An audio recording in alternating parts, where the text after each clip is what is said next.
All right, and the purpose of this video is just to kind of go over the study guide with what's important. I'm going to make sure that everything that's going to be on the test is kind of covered and reviewed during this study guide portion. And that's it. So for your angle sizes, remember that acute angles have to be less than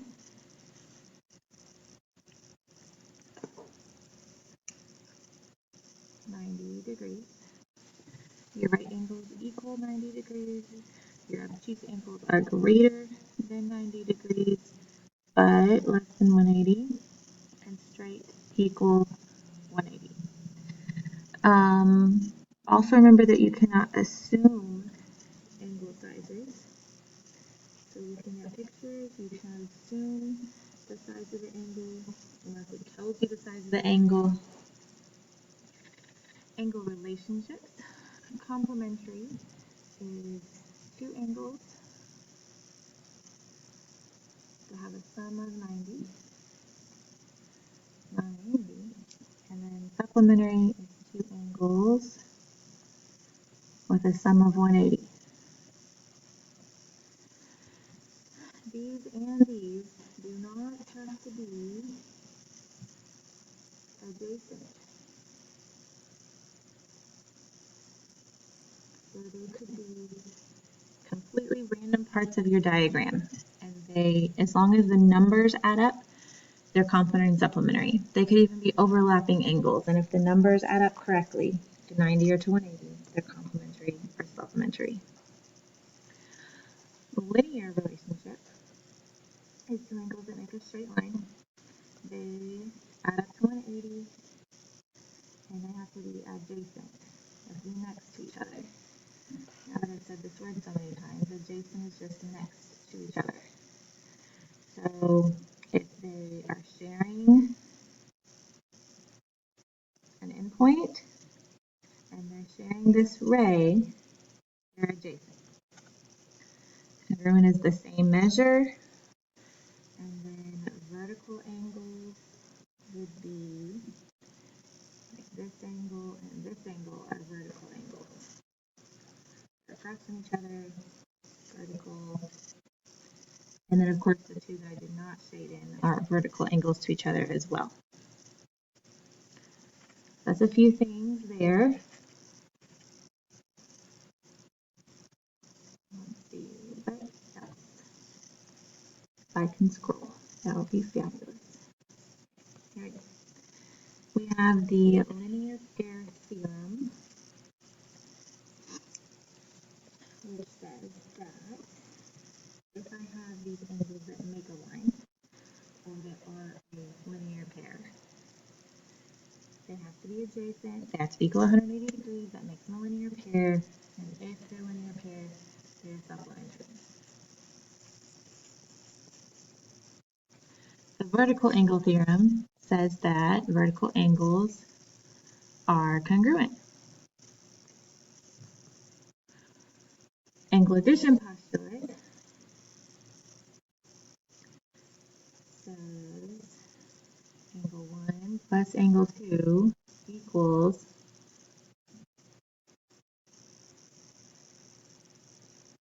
angle ABC. So if I have two little angles that are adjacent, then when I add them together, it equals this whole angle. Common angle theorem says that I have two overlapping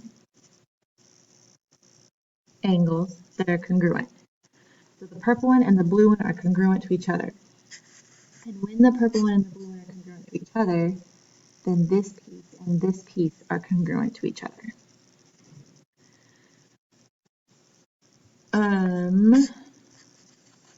Let's see. The converse is when you switch the sentence.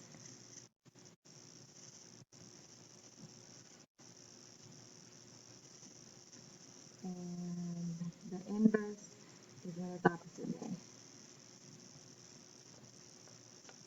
And that's for both pieces. So both pieces become opposite day. You do need to know how to read a protractor. So it's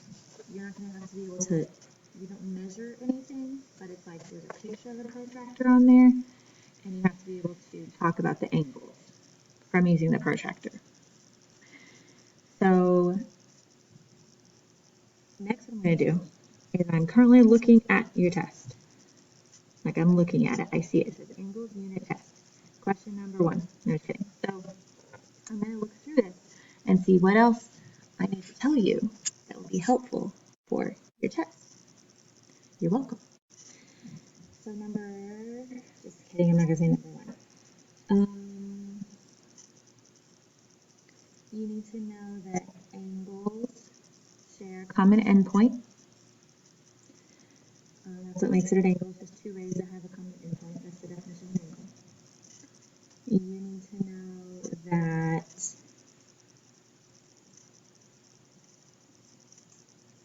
you need to know your angles in order from smallest to largest.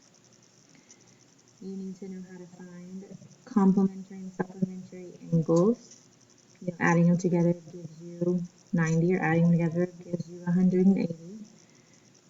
You need to be able to identify based on the measure if they're obtuse, right, straight. You will be creating an inverse. By creating, I mean choosing the right one. So it'll give you a sentence and then give you a choice, and you have to choose the right inverse.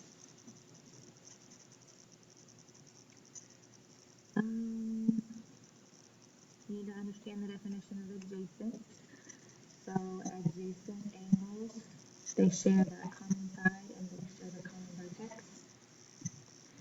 Reading a protractor, you have to pick out complementary and supplementary angles. So what I mean by being able to read the protractor, like it has a picture of a protractor like this, and then it has all of these different rays. This ray, and this ray, and this ray, and this ray. And you have to pick out using the protractor and be able to decide how big is this angle, how big is this angle, how big is this angle, maybe how big is this angle, and then be able to pick out complementary and supplementary angles based on that. You need to understand what adjacent means. Remember that this symbol means congruent. Bisectors. I didn't even put that on this review sheet. So remember bisectors. I didn't. A bisector splits an angle in half. So if I have angle ABC, bisector makes this angle and this angle congruent, which means that ABD is half of ABC.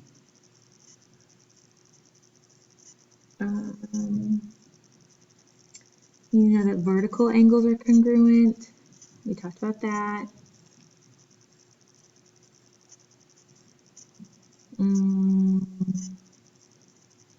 Linear pairs make supplementary angles. We talked about that.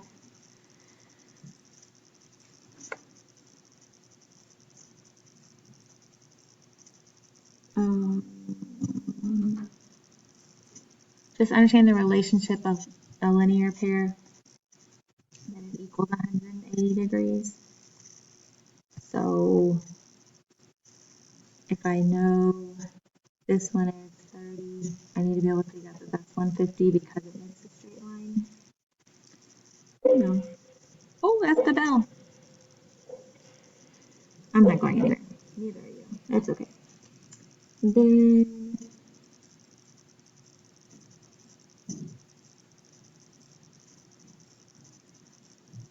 okay, yep. More about angles and being able to figure out other angles based on angles you know. What's true about vertical angles? So you need to know that vertical angles are not adjacent. No. Vertical angles are across from each other. And they're congruent. Linear pairs are 180 degrees, which is supplementary. They have to be adjacent. They don't have to be congruent. They could be, but they don't have to be congruent. A couple more about bisectors, picking out the right bisector of a whole bunch of angles.